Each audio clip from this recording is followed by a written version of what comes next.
Olá pessoal, estou fazendo uma videoaula sobre o fone Sport MP3, como vocês estão vendo. Vocês podem ver que esse daqui não é o original, porque eu comprei na Aparecida do Norte. Mas olha, ele é bem legal também, funciona como original.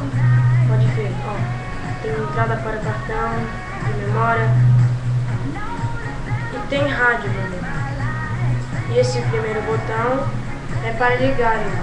Quando você liga, acende essa luzinha aqui. Esse botão aqui é para mudar de rádio para suas músicas favoritas que estejam no cartão. Esta será para passar, esse para pausar e esse para voltar. E para você aumentar o volume, você deve segurar aqui para aumentar e aqui para abaixar. O meu não veio com carregador, porque na Aparecida não vendem com carregador. É um cabo USB, como vocês estão vendo.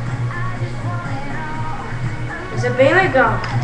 Ele se aperfeiçoa, ele fica perfeito com o som dele.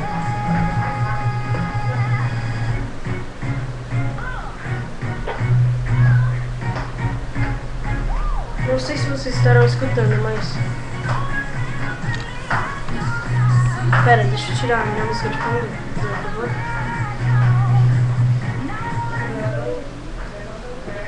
Veja se vocês escutam. Bom, se vocês não estiverem escutando, é bem alto isso aqui. Então, pessoal, essa foi minha videoaula.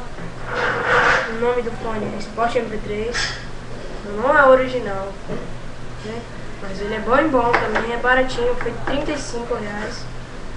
E digam no próximo vídeo que vocês querem que eu faça sobre a videoaula, beleza?